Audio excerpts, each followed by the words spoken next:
Kailan niyo po may ibibigay titulong sakali po na makuha namin to? Upon payment?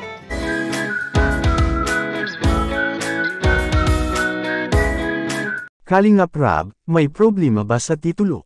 Tatay ni Viancy nagsalita na. Viancy, laking gulat sa kanyang nakita. Yan ay sama-sama nating tutukan mamaya mga kalingap. At kung nagustuhan niyo po ang ganitong klaseng reaction video, paki-like at subscribe naman po para lagi kayong updated sa susunod kong mga uploads.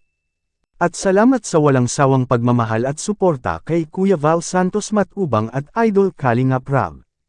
Paalala, panoorin at tapusin ang video na ito para malaman mo kung ano ang nilalaman nito bago mag-comment. Ngayon balik tayo sa topic, swerte ang pamilya ni Viancy mga kalingap, dahil nabili na ang lote sa tabi ng daan. At ito'y malapit lang patungong daet mga kalingap. Laking gulat ni Viancy sa kanyang nakita, dahil actual niyang nakita na binabayaran ang lote sa halagang 200,000 pesos mga kalingap. At dahil yan sa ating mga bigating mga sponsors, itago na lang po natin ang mga pangalan sa mga bigating sponsors mga kalingap. At pero teka lang mga kalingap, para bang nagdadalawang isip si Idol Rab sa lote. Wala kasi itong titulo mga kalingap, at deed of absolute sale lang po ang kanilang hahawakan.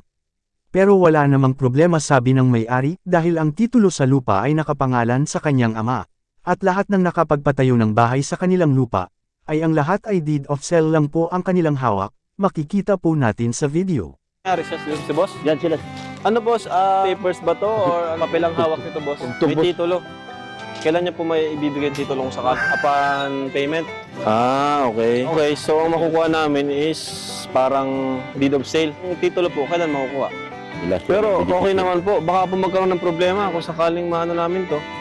Sure po kayo, wala pong problema? Wala sir. Baka pag may bahay na, yung ba Wala. Dami na sir may bahay dito. Yan. Malalaking yan. Hanggang yan doon sa tabing kalsada. Basta may deed of sale po, ano, saka may perbahan. Tatay ni Viancy nagsalita na. Hindi nakatiis ang tatay ni Viancy mga kalingap na magsalita sa harap ng mga sponsors na laking pasasalamat niya dahil may sarili na silang lupa.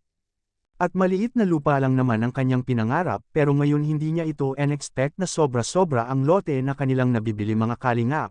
At pabor na ito papuntang daet dahil malapit lang ito sa daet mga kalingap. Kaya hanggang langit ang kanyang pasasalamat sa mga sponsors at sa mga tumulong sa kanyang anak na si Viancy mga kalingap, makikita natin sa video. Dito. Okay. Sabi ko maliit lang na basta may mala. Anahan lang ng Oo nga, lilipatan namin kasi malapit na din yung paalis kami dun at Wala, kumbaga, daw, wala nang time para maging maarte Opo. pa.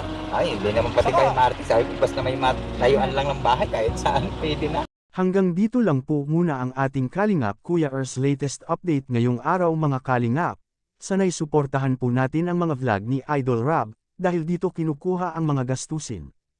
Tulad ng pabahay, weekly allowance sa mga beneficiaries, gamot at pagkain, sahod sa mga staff at iba pa.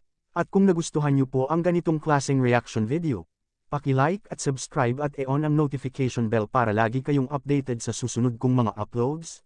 Hanggang sa muli nating pag-reaction mga kalingap, ingat kayo palagi, to God be all the glory.